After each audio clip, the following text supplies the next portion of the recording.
explicarles en Romanos el concepto de lo que es el Evangelio. Y vamos a terminar con eso para dejar para mañana. Pero yo quiero que busque Romanos capítulo 1.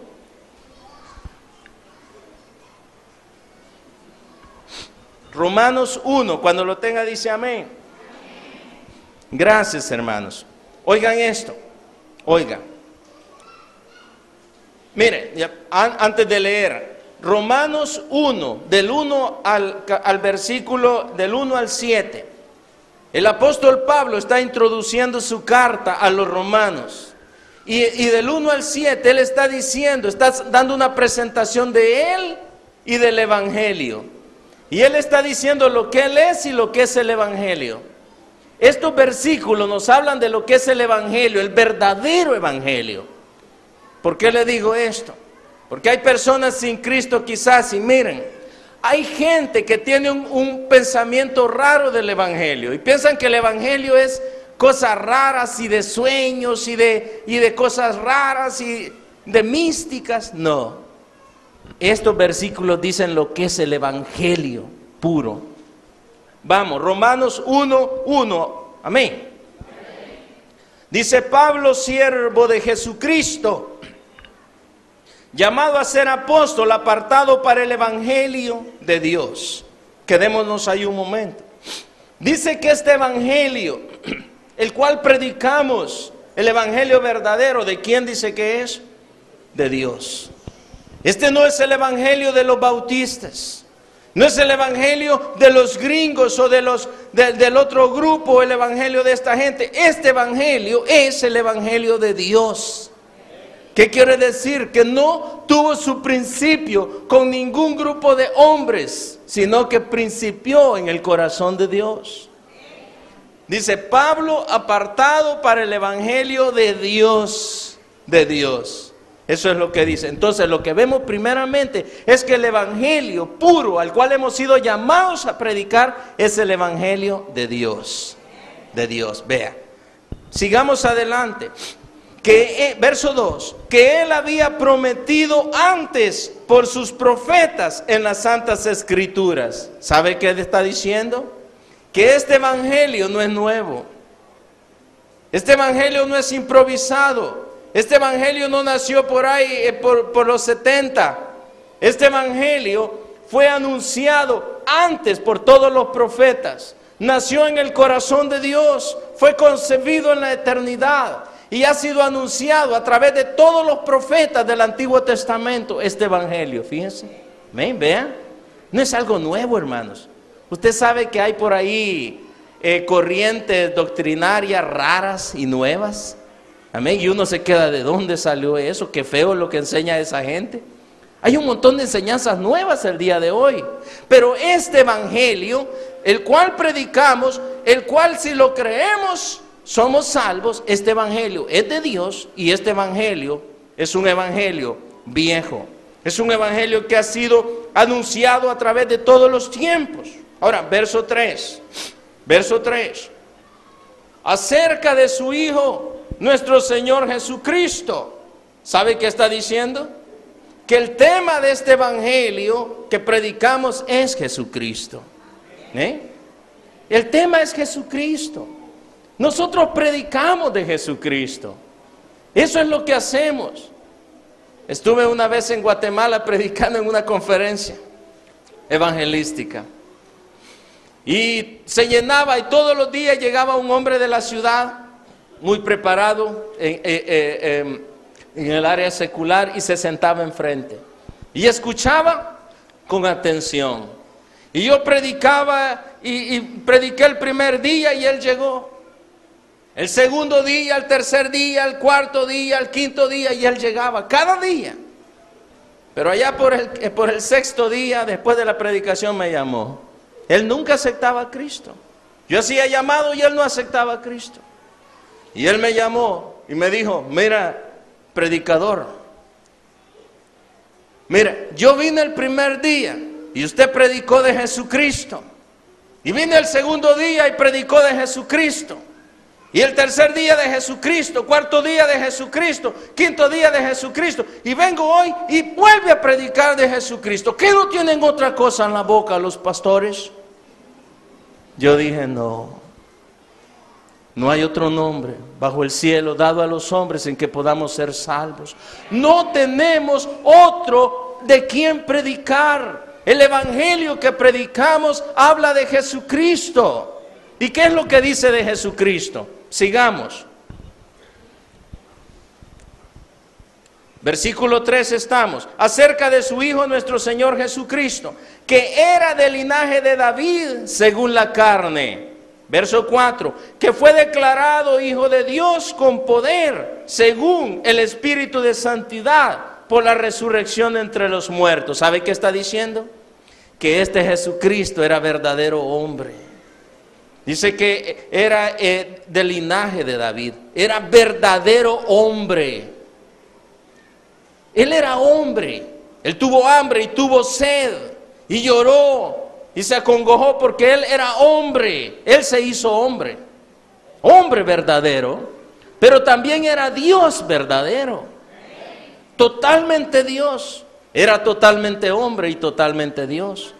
Y dice el evangelio que él murió y resucitó de entre los muertos, dice la Biblia. Mire, el evangelio habla de Jesucristo, de que él vino, él era hombre, él vino y se hizo hombre y murió en la cruz por nuestros pecados, y la tumba no lo detuvo, sino que resucitó para ir al cielo y está en el cielo hoy después de haber pagado por nuestros pecados.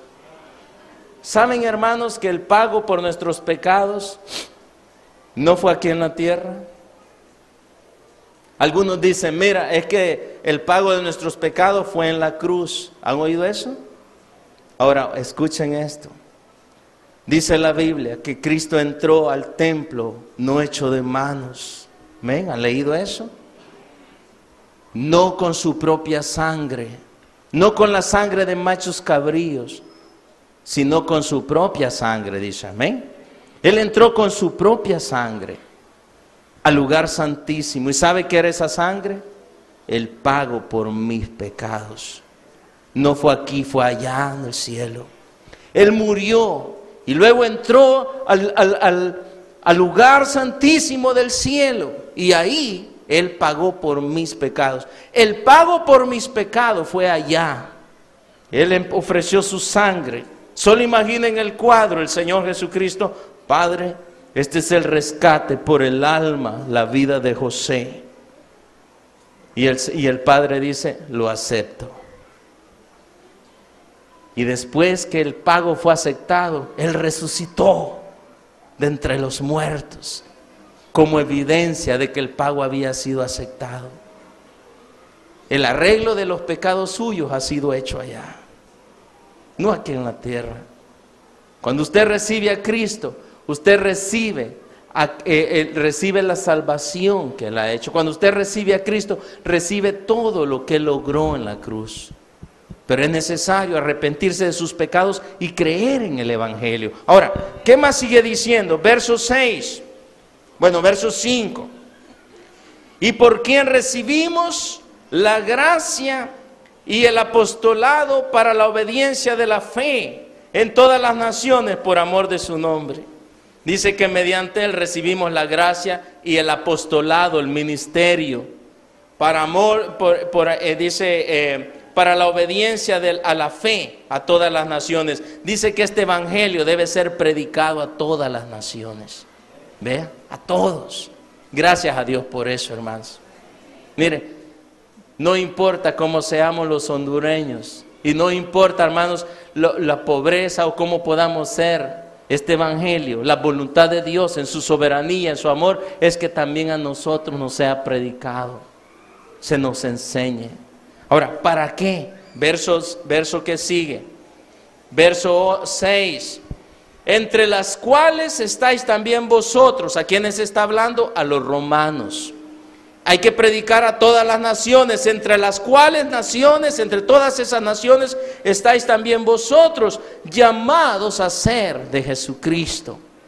Dice que mediante la predicación de este evangelio, nosotros venimos a ser de Jesucristo, a pertenecerle a Él.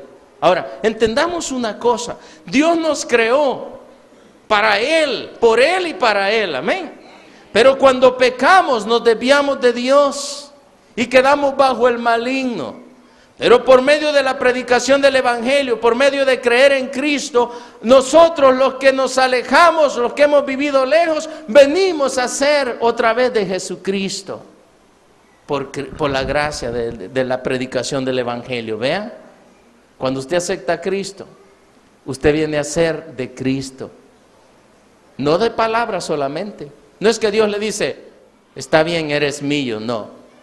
Usted acepta a Cristo y usted viene a ser de Cristo. Tanto es que Él pone su propio espíritu en usted como sello de que usted es su propiedad. Y esto sí es bonito, hermano, porque cuando Dios pone su sello en nosotros, somos de Él. Y sabe que una cosa, Él cuida de nosotros. ¿Ven? Él cuida de nosotros. En veces uno piensa que uno tiene que cuidarse a sí mismo, fíjense, y que defenderse y que todo eso. Nosotros no somos huérfanos, tenemos un Padre, ¿ven? Somos propiedad de Dios ahora, ¿ven? Cuando aceptamos a Cristo, venimos a ser de Dios. Miren, alguien piensa que cualquiera puede venir y hacernos daño, fíjense. No, si Dios le permite, sí. Somos de Jesucristo. Cuando aceptamos a Él, somos propiedad de Él. Él se reserva el derecho de nuestra vida. Y Él ha puesto su sello en nuestro corazón. Hasta el diablo mismo puede ver que somos de Dios. Mire, en veces uno vive lleno de temores, pensando que cualquiera puede hacerle daño. Pero no es así, somos de Jesucristo. Cuando yo era muy niño, quizás como por ahí por unos 8 años, tenía un vecino que me daba miedo. Pues cada vez que salía a la calle, este vecino me pegaba, hermanos. Él era más grande, mi papá era carpintero, yo era el hijo del carpintero, porque en los pueblos casi solo había un carpintero, un profesor, ¿no? Y yo era el hijo del carpintero. Y mi papá era de aquellos carpinteros grandes, ¿no? Y antes no se trabajaba con máquina, no, que a puro mano. Así es que los brazotes de mi papá eran grandes y ancho de aquí y unas manotas enormes. Ahora yo todo lo contrario, era pequeño y todo. Así es que cuando salía, aquel me pegaba. Me mandaban a comprar las tortillas y me daban una manta para traerlas y él me pegaba. Y yo me sentaba en la acera, limpiaba mis lágrimas con la manta de las tortillas. Y le tenía un miedo tremendo. Yo no quería salir porque ahí estaba ese, me va a pegar. Pero había una hora del día que yo no tenía miedo. Y es que en la tarde mi papá salía a la puerta del taller. Y mi papá recargaba su gran brazote sobre la puerta. Y aquella gran mano de mi papá. Y yo me ponía debajo de la mano de mi papá. Y cuando pasaba el que me pegaba, yo no tenía miedo. Y él decía, Boanerges, y yo decía, hola. ¿Y cómo voy a tener miedo si está papá ahí con sus manos grandes, con su fuerza? Ahora estamos en Cristo. ¿Cómo vamos a temer si Él es Dios de toda la tierra? Si estamos en las manos de Él, bajo los cuidados de Él. Ni la hoja de un árbol cae sin el permiso de Él. Él cuida de nosotros con fidelidad. Mediante el Evangelio hemos venido a ser de Jesucristo. Literalmente, totalmente. Tan es así que cuando muramos, ni siquiera nuestro cuerpo va a quedar en la tierra, porque somos totalmente de Él. La Biblia dice que cuando morimos, la parte espiritual va a Dios. Y nosotros sabemos que enterramos el cuerpo. Pero la Biblia dice que a la venida de Cristo, los muertos en Cristo resucitarán primero. Para ir con el Señor, ni siquiera una uña va a quedar en el sepulcro. Porque Dios nos compró. Todo nuestro ser, alma, cuerpo y espíritu son de Él, dice la Biblia. Amén. Entonces, hermanos míos, este es el evangelio que hemos sido llamados a predicar. Este es el evangelio que le enseñamos. Este es el evangelio que hemos creído.